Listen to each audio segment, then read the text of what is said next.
গতকালকে video post করার পর আজকে আর কোনো প্ল্যান ছিল না গল্প পোস্ট করার, কিন্তু আপনাদের ভালোবাসায় একদিনে 1K রিচ হয়, ভাবলাম না দিয়েই ফেলি।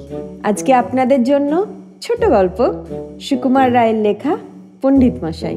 তাই বেশি দেরি না করে সরাসরি গল্পে ঢোকা যাক। পণ্ডিত মশাই ভট্টাচার্য বামুন, সাদা সিধে শান্তশিষ্ট নিরীহ মানুষ। বাড়িতে তার সরিষার তেলের দরকার পড়েছে, তাই তিনি কলুর বাড়ি গেছেন তেল কিনতে। কলুর ঘরে মস্ত ঘানি, একটা গরু গম্ভীর হয়ে সেই ঘানি ঠেলছে, তার গলায় ঘণ্টা বাঁধা। গরুটা চলছে চলছে আর ঘানিটাও ঘুরছে, আর সরিষা পিষে তা থেকে তেল বেরোচ্ছে, আর গলায় ঘণ্টাটা টুং টাং করে বেজেই চলেছে। পণ্ডিত মশাই রোজই আসেন, রোজই দেখেন, কিন্তু আজ তার হঠাৎ ভারী আশ্চর্য বোধ হলো। তিনি চোখ মুখ গোল করে অবাক হয়ে তাকিয়ে রইলেন। তাই তো, এটা তো ভারী চমৎকার ব্যাপার।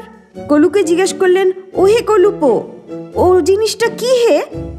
কলু বলল, আজ্ঞে ওটা ঘানি গাছ, ওতে তেল হয়।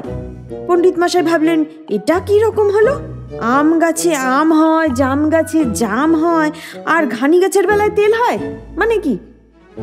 কলুকে আবার জিজ্ঞেস করলো, ঘানি ফল হয় না? কলু বলল, সে আবার কি? পণ্ডিত মশাই টিকিতে হাত বুলিয়ে ভাবতে লাগলেন, তার প্রশ্নটা বোধহয় ঠিক হয়নি, কিন্তু কোথায় যে ভুল হয়েছে সেটা তিনি ভেবে উঠতে পারলেন না। তাই খানিকক্ষণ চুপ করে তারপর বললেন, তেল কি করে হয়? কলু বলল, ওইখানে সরিষা দেয় আর গরুতে ঘানি ঠেলে, আর ঘানির চাপে তেল বেরোয়। এবার পণ্ডিত মশাই খুব খুশি হয়ে ঘাড় নেড়ে টিকি দুলিয়ে, ও বুঝেছি, তৈল নিষ্পেষণ যন্ত্র। তারপর কলুর কাছ থেকে তেল নিয়ে পণ্ডিত মশাই বাড়ি ফিরতে যাবেন। এমন সময় হঠাৎ তার মনে আর একটা খটকা লাগলো, গরুর গলায় ঘণ্টা কেন? তিনি বললেন, ও কলুপো, সবই তো বুঝলাম, কিন্তু গরুর গলায় ঘণ্টা দেওয়ার অর্থ কি? ওতে কি তেল ঝাড়ানোর সুবিধে হয়? কলু বলল, সব সময় তো আর গরুটার ওপর চোখ রাখতে পারি নে, তাই ঘণ্টাটা বেঁধে রেখেছি। ওটা যতক্ষণ বাজে ততক্ষণ বুঝতে পারি যে গরুটা চলছে, থামলেই ঘণ্টার আওয়াজ বন্ধ হয়, আমিও টের পেয়ে তাড়া লাগাই।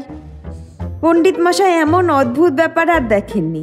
তিনি বাড়ি যাচ্ছেন আর শুধুই ভাবছেন, কলুটার কি আশ্চর্য বুদ্ধি, কি কৌশলটাই খেলিয়েছে, গরুটার আর ফাঁকি দেওয়ার জো নেই।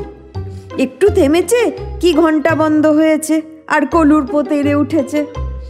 এই রকম ভাবতে ভাবতে হঠাৎ তার মনে হলো, আচ্ছা, গরুটা যদি এক জায়গায় দাঁড়িয়ে মাথা না হলে তাহলেও তো ঘণ্টা বাজবে, তখন কলুর পো টের পাবে কি করে? ভট্টাচার্য মশাইয়ের ভারী ভাবনা হলো, গরুটা যদি শয়তানি করে ফাঁকি দেয় তাহলে কলুর তো লোকসান হয়।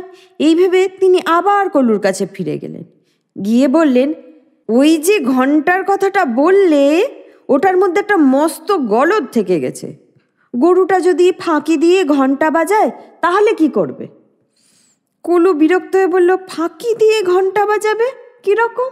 পণ্ডিত মশাই বললে, মনে করো যদি এক জায়গায় ঠাই দাঁড়িয়ে মাথা নাড়ে তাহলে তো ঘণ্টা বাজবে, কিন্তু ঘানি তো চলবে না, তখন কি করবে?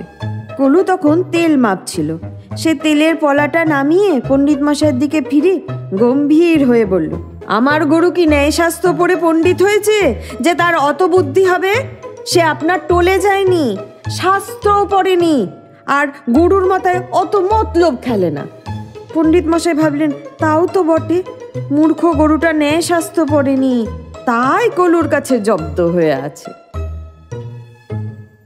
এতক্ষণ শুনলেন সুকুমার রায়ের পণ্ডিত মশাই। কেমন লাগলো গল্পটা? যদি ভালো লেগে থাকে তাহলে ফলো এবং সাবস্ক্রাইব অবশ্যই করে রাখবেন। পাশে দেওয়া বেল আইকনটি প্রেস করতে ভুলবেন না। দেখা হচ্ছে পরের গল্পে। ভালো থাকুন, সুস্থ থাকুন।